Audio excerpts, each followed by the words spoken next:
A Arena MRV viveu um clima de revanche na noite de 6 de agosto de 2025. O Atlético MG, derrotado pelo Flamengo na final da Copa do Brasil de 2024, recebeu o rubro-negro precisando apenas de um empate para chegar às quartas. O jogo, porém, começou a pender para o lado carioca. Felipe Luiz armou uma linha de frente móvel com Wallace Yan, Plata e Everton Cebolinha abastecendo Pedro. A estratégia de troca de posições confundiu a marcação mineira. Aos 21 minutos do primeiro tempo, a bola girou pelos 4 atacantes até chegar a Cebolinha na esquerda. O camisa 11 deixou Natanael no chão e bateu cruzado rasteiro, superando Everson e abrindo o placar. O gol dava novo ânimo a um Flamengo que precisava igualar o agregado, e a equipe manteve o domínio da posse até o intervalo, enquanto o Galo só ameaçava em remates de fora da área com Hulk e Gustavo Scarpa. Cuca mexeu no time logo na volta. Do vestiário, Saravia entrou para organizar a saída de bola, Alan Franco recebeu mais liberdade e, por fim, Dudu foi lançado para explorar o corredor esquerdo. O Atlético cresceu. Scarpa acertou o travessão aos 16. Hulk dentro da pequena área obrigou Rossi à defesa milagrosa aos 29. Sentindo o recuo excessivo, Felipe Luiz trocou quase todo o quarteto ofensivo, sacando Cebolinha, Pedro e Plata para as entradas de Samuel Lino, Arrascaeta e Saul. O jogo ficou franco, mas o placar de 1-0 persistiu e a vaga precisou ser decidida nos pênaltis. Nas cobranças, o filme se inverteu.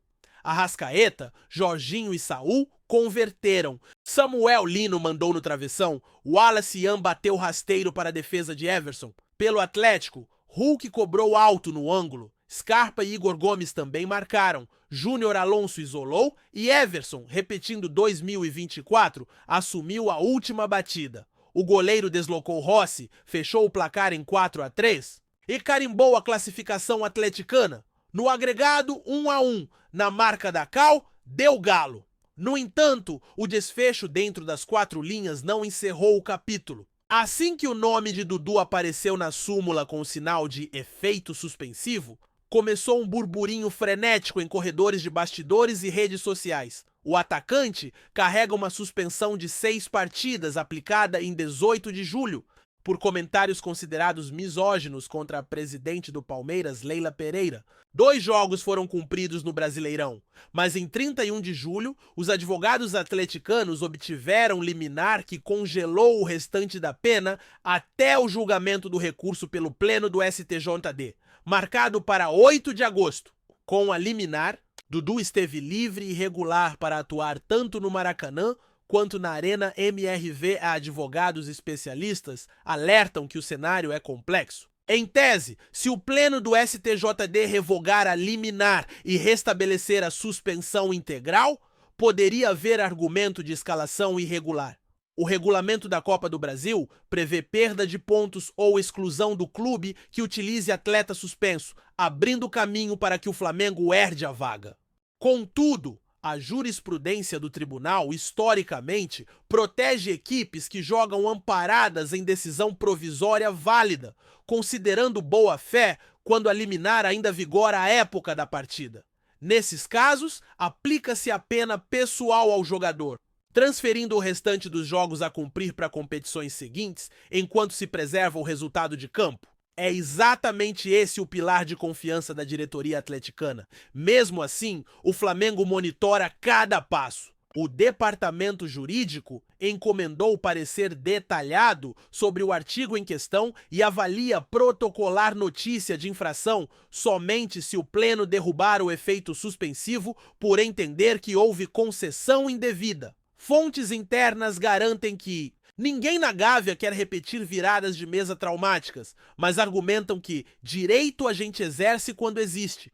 Do lado mineiro, os dirigentes sustentam que cumpriram todos os trâmites, inscrição no BID, comunicação formal à CBF e que mesmo em caso de revogação, a sanção permaneceria restrita a Dudu, sem retroagir para punir o clube, enquanto o tribunal não se manifesta, o episódio ganha contornos de novela. Programas esportivos revisitam casos como o da Portuguesa em 2013 e o do lateral André Santos em 2012 para exemplificar reviravoltas jurídicas. Em grupos de torcedores, proliferam teorias, memes, prints de pareceres e áudios de supostos insiders descrevendo bastidores do STJD. Há quem acredite que o efeito suspensivo cairá porque um auditor se declarou suspeito.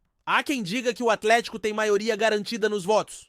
No meio desse turbilhão, a CBF mantém silêncio institucional, mas acompanha o desenrolar minuto a minuto. Afinal, um eventual tapetão mudaria toda a logística da próxima fase. Se o Pleno mantiver a liminar, ou ao menos confirmar que o ato de concessão foi válido, nada muda, e o Atlético segue firme na competição. Caso, porém, os auditores entendam que a decisão provisória foi improcedente ou concedida por equívoco processual, o caminho para considerar a escalação irregular se abre. Seria uma situação rara, mas não inédita, capaz de inserir o Clássico de Belo Horizonte na lista de partidas que deixaram o campo e foram resolvidas na sala do tribunal. Até o martelo final, restam dias de incerteza, comissões jurídicas trabalhando em tempo integral e torcedores divididos entre a confiança conquistada nos pênaltis e o receio de que no Brasil a partida só termina quando o último recurso é julgado. Antes de continuarmos, não deixe de curtir, comentar e se inscrever no nosso canal. Isso é muito importante, pois fortalece a corrente rubro-negra, fazendo nosso Mengão cada vez maior e mais forte. Uma janela de oportunidade se fechou antes mesmo de se abrir de verdade para o Flamengo. O Sporting de Portugal veio forte, com uma proposta de 12 milhões de euros, algo em torno de 75 milhões de reais, para contratar o zagueiro Léo Ortiz. Mas a resposta da diretoria rubro-negra, comandada por José Botto, foi direta e firme. Não está à venda. E esse recado, na minha opinião, vai muito além de uma simples recusa de proposta. Ele carrega um posicionamento estratégico do clube, uma visão de projeto e talvez até uma virada de chave sobre o novo momento do Flamengo no mercado. O interessante é que essa nem foi a primeira oferta por Ortiz. Recentemente, um clube da Alemanha já havia colocado na mesa cerca de 15 milhões de euros, incluindo bônus. E mesmo diante de cifras ainda mais altas, o Flamengo preferiu segurar o jogador. E eu confesso que vejo isso com bons olhos. A gente está acostumado a ver clubes sul-americanos vendendo seus principais nomes ao primeiro aceno europeu. Mas o Flamengo mostra que está em outro patamar, um patamar onde não se desfaz de um pilar do time no meio da temporada só por conta de uma boa quantia. Léo Ortiz se tornou em pouco tempo um dos pilares da defesa rubro-negra. Desde sua chegada em 2024, ele acumulou mais de 70 partidas com a camisa do Flamengo. Marcou gols importantes, contribuiu com assistências e, mais do que isso, trouxe estabilidade a um setor que vinha oscilando muito. Sua presença firme, liderança silenciosa e leitura tática são fundamentais para a estrutura montada por Felipe Luiz. Eu diria até que hoje ele é o zagueiro mais confiável do elenco. E por isso mesmo, vender agora seria um tiro no pé. Estamos em uma temporada onde o Flamengo ainda briga por títulos importantes, onde cada ponto e cada detalhe podem definir o sucesso ou o fracasso. Abrir mão de um jogador como Léo Ortiz no meio desse processo seria abdicar da consistência defensiva num momento em que a equipe ainda busca o melhor encaixe coletivo. E é por isso que eu entendo e apoio a decisão da diretoria de bater o pé. Segurar Ortiz é sim uma demonstração de força no mercado. É dizer ao mundo do futebol que o Flamengo não está mais de joelhos diante do assédio europeu, que agora o clube negocia se quiser, e não porque precisa. E mais, é também um sinal para o próprio jogador. Quando o clube diz, você é importante demais para sair agora, isso eleva o moral, valoriza o profissional e ajuda a criar um ambiente interno mais sólido. E pode ter certeza, essa recusa vai repercutir. Clubes europeus vão olhar para o Flamengo com mais respeito. Jogadores vão ver no clube uma plataforma para crescer com estabilidade. E a torcida, que muitas vezes se acostumou a ver ídolos partindo prematuramente, começa a entender que o projeto é mais duradouro, mais consistente. Eu não tenho dúvidas de que tecnicamente o Léo Ortiz ainda tem muito a entregar, e do ponto de vista tático, ele é uma peça que permite variações. Pode jogar tanto numa linha de 4, quanto como líbero em esquemas mais flexíveis. Com ele em campo, a defesa ganha organização, saída de bola qualificada e cobertura inteligente. Sem falar na bola parada defensiva e ofensiva, onde ele também se destaca. E a verdade é que ao manter Léo Ortiz, o Flamengo também manda uma mensagem interna. Diz aos demais jogadores que quem entrega, quem rende, quem compra o projeto, será valorizado. E nesse sentido, o clube planta uma cultura que pode render frutos lá na frente. Afinal, continuidade também ganha campeonato. Não é só contratar, é saber manter. E como torcedor eu fico aliviado, porque o momento exige equilíbrio, exige foco. E perder um jogador como Ortiz agora seria um risco grande demais. Ainda bem que a diretoria entendeu isso, porque nesse jogo fora de campo, a firmeza também define quem levanta a taça no fim da temporada. Se quiser, posso fazer a continuação projetando o futuro da zaga do Flamengo, com Ortiz, Fabrício Bruno, Léo, Pereira e os jovens da base. Deseja isso? Antes de continuarmos, não deixe de curtir, comentar e se inscrever no nosso canal. Isso é muito importante, pois fortalece a corrente rubro-negra, fazendo nosso Mengão cada vez maior e mais forte. O Flamengo está próximo de concluir mais um capítulo em sua reformulação de elenco e dessa vez o foco é na defesa. O zagueiro Pablo, que já vinha sendo pouco aproveitado nas últimas temporadas, está com a saída encaminhada. O técnico, Filipe Luís, já deu o aval para que o jogador busque outro clube e as negociações com o Sochi da Rússia parecem estar ganhando corpo. O clube russo, que já demonstrou interesse anteriormente, agora surge como destino provável para o defensor, que tem contrato com o Flamengo até dezembro deste ano. Desde que voltou ao futebol brasileiro, Pablo teve altos e baixos no Flamengo. Em alguns momentos foi importante, principalmente na campanha da Copa do Brasil e da Libertadores de 2022. Mas nas últimas temporadas perdeu espaço na equipe, viu outros nomes ganharem protagonismo e acabou ficando como uma das últimas opções no banco. Após um empréstimo discreto ao Botafogo e com a nova filosofia de jogo implantada por Filipe Luís, o nome de Pablo passou a ser visto como negociável. Para mim, a saída do zagueiro é algo natural dentro de um processo de renovação. Ele é um jogador experiente, com uma carreira sólida, mas que já não se encaixa no perfil de intensidade e mobilidade exigido pelo atual treinador. Filipe Luís tem privilegiado um sistema defensivo mais ágil, com jogadores que saibam construir desde a base, iniciando jogadas com qualidade. E Pablo, apesar de ser um zagueiro técnico, não vinha entregando o que se espera dentro desse novo modelo. Outro ponto que pesa nessa decisão é o fator financeiro.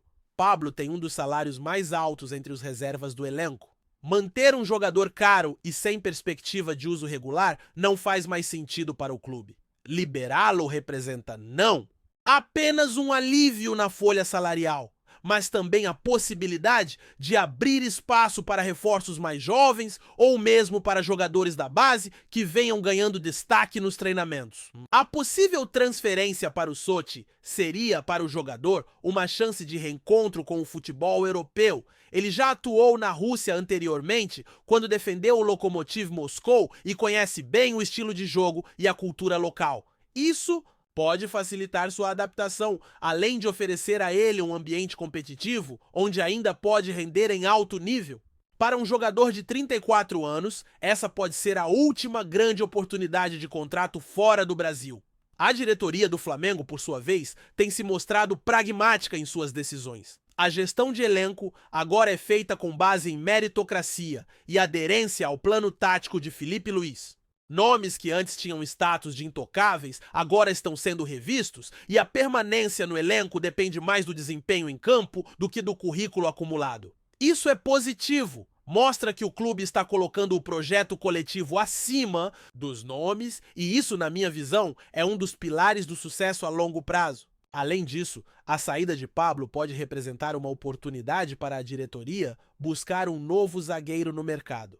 Com a janela ainda em movimento em alguns países, há chances de o Flamengo mirar em um defensor com perfil mais adequado ao estilo atual. Ou, como também tem sido ventilado, pode ser a hora de apostar mais forte nas categorias de base, promovendo jovens talentos que já vêm treinando com o grupo principal. No fim das contas, a saída de Pablo é um movimento coerente, que respeita a história do atleta, mas também sinaliza uma virada de chave no Flamengo. É a confirmação de que o clube está se ajustando, tanto no campo quanto nos bastidores, e que está comprometido em montar um elenco funcional, competitivo e alinhado com as ideias do novo comando técnico. E para mim, isso é exatamente o que se espera de uma instituição do tamanho do Flamengo. Decisões firmes, planejamento e visão de futuro. Antes de continuarmos, não deixe de curtir, comentar e se inscrever no nosso canal. Isso é muito importante, pois fortalece a corrente rubro-negra, fazendo nosso Mengão cada vez maior e mais forte. O momento de Juninho no Flamengo virou tópico quente entre torcedores e analistas nos últimos dias. Contratado no início da temporada por cerca de 5 milhões de euros, vindo do Karabakh, o atacante chegou com amplo potencial e expectativas de ser peça importante. Mas a temporada não se desenhou como imaginado. Em 26 partidas, ele marcou apenas 3 gols. Desempenho aquém do esperado para quem chegou com ambição e custo elevado. Isso, somado ao desempenho abaixo do ideal, acabou custando espaço a Juninho no time titular. Hoje, ele é visto como opção secundária, especialmente após as chegadas de reforços como Samuel Lino, que trouxe intensidade, drible e dinamismo à frente, e com a busca por um novo camisa 9 no mercado. Juninho, portanto, entrou na reserva de reservas. O técnico Felipe Luiz parece não confiar nele para jogos decisivos, o que levanta 2 alertas claros para quem acompanha o futebol de alto nível. Na minha visão, é um momento delicado. Do ponto de vista esportivo, é compreensível que o treinador prefira apostar em quem rende mais no dia a dia, em quem se adapta com mais rapidez ao modelo de jogo proposto. Mas como torcedor, confesso que gostaria de ver mais paciência e até revezamento com Juninho, especialmente em jogos mais brandos, para que ele reconquiste ritmo, autoestima e, quem sabe, volte a agregar. A diretoria, por sua vez, parece ter decidido seguir em frente. A desistência em negociar o jogador com clubes do exterior recentemente mostra que ainda acreditam no potencial de recuperação. No entanto, ao mesmo tempo, a busca ativa por um novo centroavante sinaliza que o entendimento é de que, se for, para disputar o comando do ataque, o Flamengo quer opções que já estejam preparadas para o momento decisivo. Essa situação levanta reflexões que vão além do campo. Lições importantes de como o futebol moderno cobra resultados imediatos e, principalmente, como a adaptação é decisiva no profissionalismo. Às vezes, talento não basta. Precisou de tempo, oportunidades, confiança. Se não vier isso, o atleta acaba perdendo espaço em um piscar de olhos. Para resumir, Juninho está nessa encruzilhada. Ainda há contrato até o fim de 2028 e potencial reconhecido. Mas, para virar a mesa, precisa de sequência, de rotação e, sobretudo, de um reset mental que só um bom desempenho em campo pode trazer. E o Flamengo, por sua vez, precisa decidir se aposta nele como oportunidade interna ou se vai buscar definir o destino com um nome mais pronto para resolver, seja dentro ou fora do clube. Então é isso, meu amigo. Essas foram as notícias do Mengão. Ficamos por aqui. Um forte abraço e saudações rubro-negras.